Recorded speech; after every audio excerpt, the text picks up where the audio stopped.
Well, Pastor is asking our family to give a stewardship testimony. That's why I have a camera in my face and I'm giving a testimony to y'all. Stewardship's an interesting thing. We've learned a lot about it in our life since we've been here, and we teach it a lot to our people. Some people will say, how can you teach stewardship to people who don't have anything? Well, I've learned in my life that no one can ever say they don't have anything. In Proverbs chapter 3, verse 9, it says, honor the Lord with thy substance and with the first fruits of thine increase. And we've taught to everyone, and God has taught to me, that everybody has increase. You always are to give of the increase that God has given to you. If you're alive, then you have increase. But so often we want to talk about stewardship in the way of, oh, I give so much. Hey, I give 20% of my income. I give 80% of my income. Well, the fact is, if I give 20% of my income, that's great. And if I'm following the Lord and obeying, that's one half of the equation. But the thing the Lord has really brought me to the point in my personal life that He's convicted me about is not just what do I give, but how do I honor?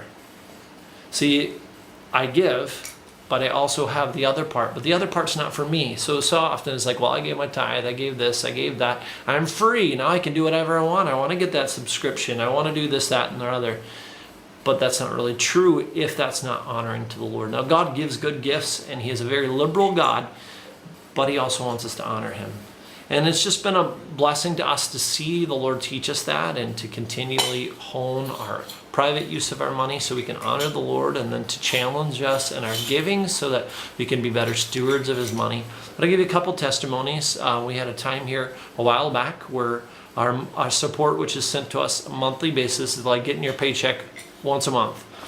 It got lost in the bank. It got lost to the point where we didn't know where it was, and the bank, I don't think, actually knows where it is to this day, even though they gave us the money. If you have questions about that, go talk to Jeff or somebody else. But the fact is that they lost our money, and we didn't have any money to use. But you know, God is never surprised. And when you have honored the Lord and given of your substance and been a steward, you can trust, knowing that God would take care of you. And He did. And through people, through Africans, through people we minister to, giving us bread and giving us food unexpectedly. I mean, people giving me a ride when I was walking to visitation. One day in particular, I had just enough money basically to pay for transport, and I was really struggling in my mind. Should I use this money for transport? And the Lord let a big African coin be on the path right where I needed it, so I'd have it.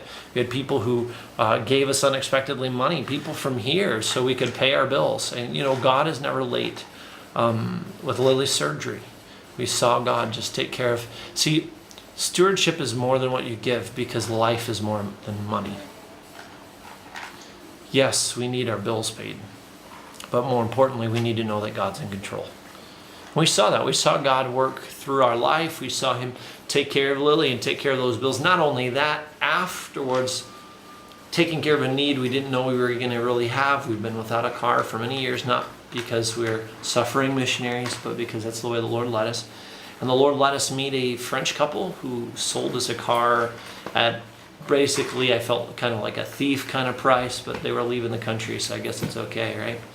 But the Lord just provided the perfect little car for us, and it's been a blessing.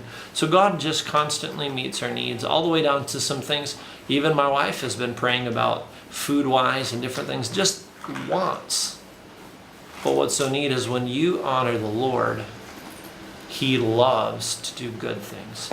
So we just hope that these testimonies are a blessing to you. We thank you for your support, because it allows us to be here. You being faithful influences us. And not only that, it's not just you. All the people around the world who are being taught, who are following the Lord, are learning to be stewards. And so I hope you'll join with them and join with the church to do what God wants you to do in this year, to honor Him and to be the giver He wants you to be. Thank you very much.